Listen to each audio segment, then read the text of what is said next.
Hey, this is Max. Welcome back to another CSR2 video. This video is once again brought to you by the Spoon Cat, who helped me get access to these vehicles that are part of the Sian Roadster event. And therefore, we're going to discuss a little bit about the difficult speed traps that you'll face in the event and how to get through them and what parts you may need to get through them. Let's start with the car that has the most difficulty first, and that is the Veneno Roadster and the regular Veneno. In this case, I have access to the Veneno Roadster, but I can tell you the regular Veneno is actually even harder to hit these speed traps with, but I don't have that car to showcase, at least not with this video. Alright, now, one of the things about speed traps, generally for this particular car, the strong stage 6s you want for speed traps are nitrous, body, tire, and engine. Now, trans isn't bad, but it's not as strong, and turbo and intake's definitely on the weak side.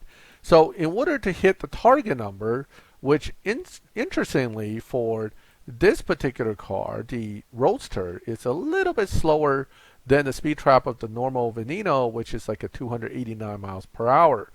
I recall this only requires a 286 mile per hour speed trap to get through the end.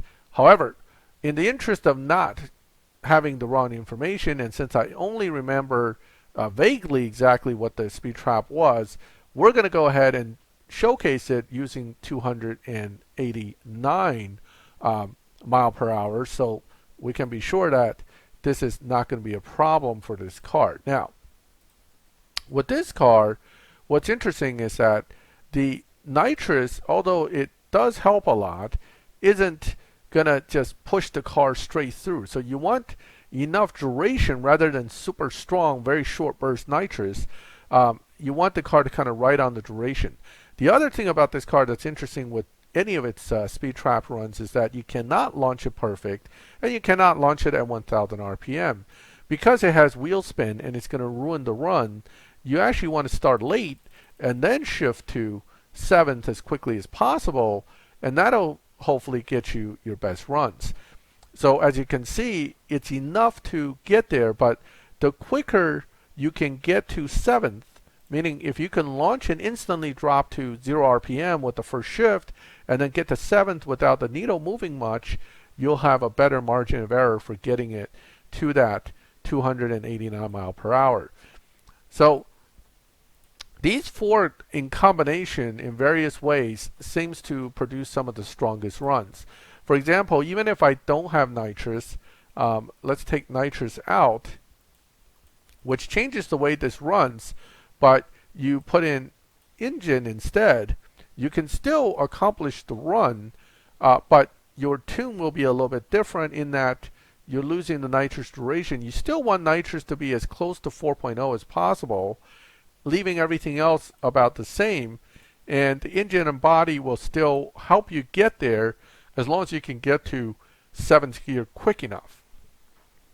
So the trick here again is you want to launch late, but then immediately shift to 7th, where it's almost staying on 1000 RPM, because it gives you that extra time and distance to get to the 289 mile per hour here, or 290 in this case.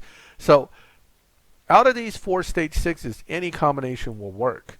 Unfortunately, with the other three that are not involved right now in my demonstration, with them it becomes much trickier. For example, you could throw in trans, but you generally need nitrous to work with trans to have a chance of making it through.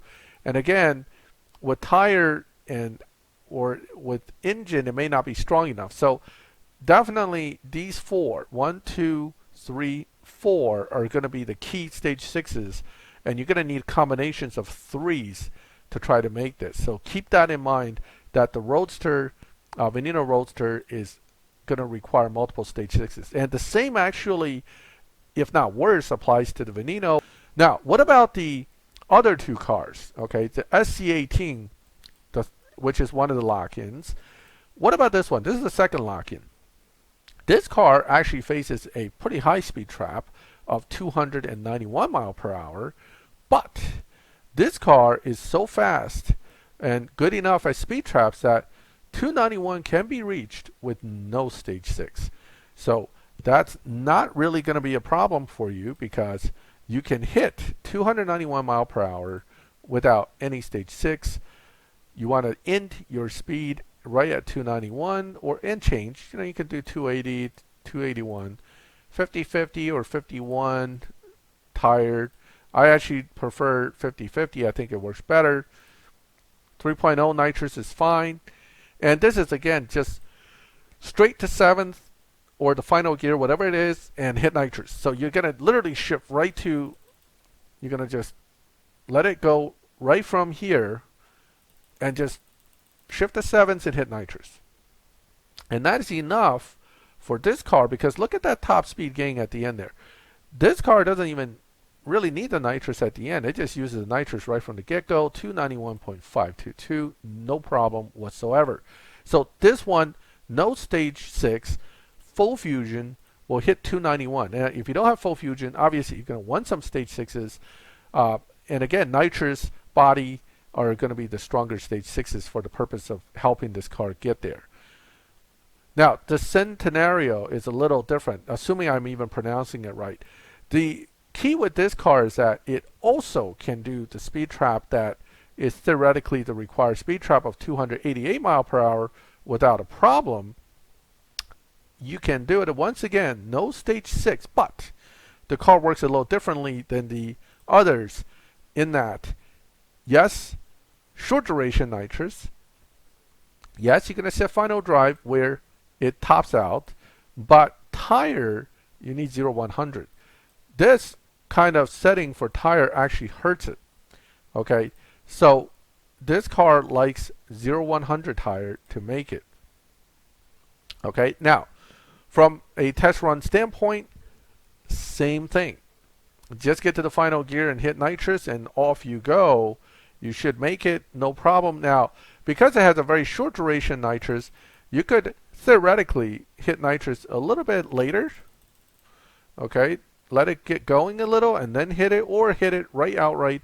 It doesn't really make a difference, I think, because the car is fast enough to get there. But you do want to hit nitrous. Don't let nitrous go. But 290 mile per hour, what is really a 288 mile required speed trap is not difficult to accomplish. So here you have another car that basically runs right through and finishes the speed trap at stage 5 only. Not only that, both these cars from a time performance standpoint will also make it through all the basic challenges without any stage 6s. Of course, for those final relays, you're going to want some of these cars upgraded beyond stage 5, obviously. But these start off pretty well, and in fact, you can do the event leaving these at stage 5 only. This car has to be built, but the advantage here is that by the time you get the 3 stage 6s you need to get to that speed trap, you also have the 3 stage 6s you need to beat the time. So you'll be able to do 9.0 something, and unlike the regular Veneno, which incidentally is an 8.7 in race 61, the Veneno Roadster only has to beat an 907 something, I believe. So quite frankly, it's just fast enough to get through if you do it just right. Now you can fine tune it a little bit. I think it's a 9.0 something, but it can run slightly under if I remember. Oh no, wait, you do this. There you go.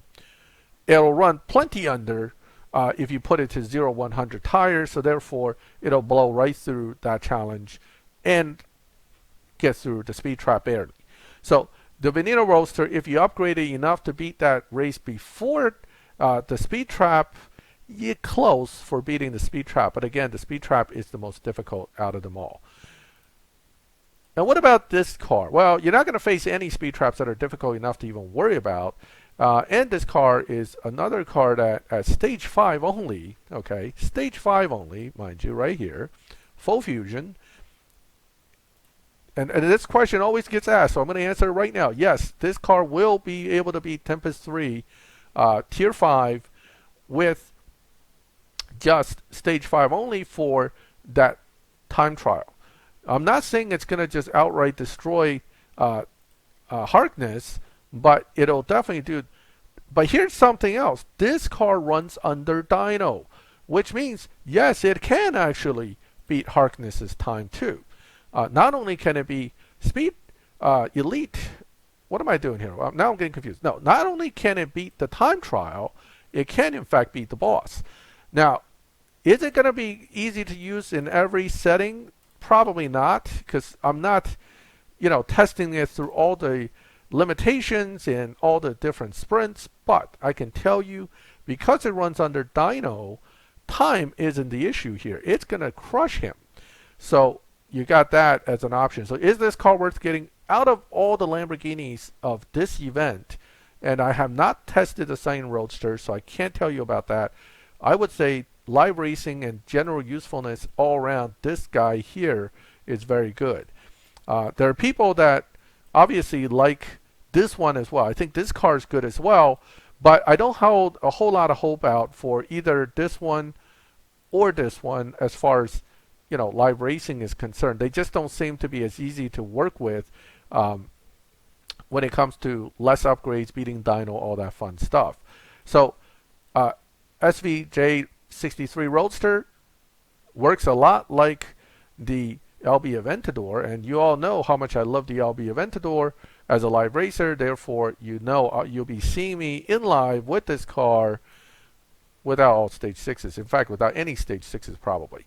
Okay, so that brings us to the end of this video. Let me know your thoughts on this, and good luck this season with the Sian Cup if you're going for it.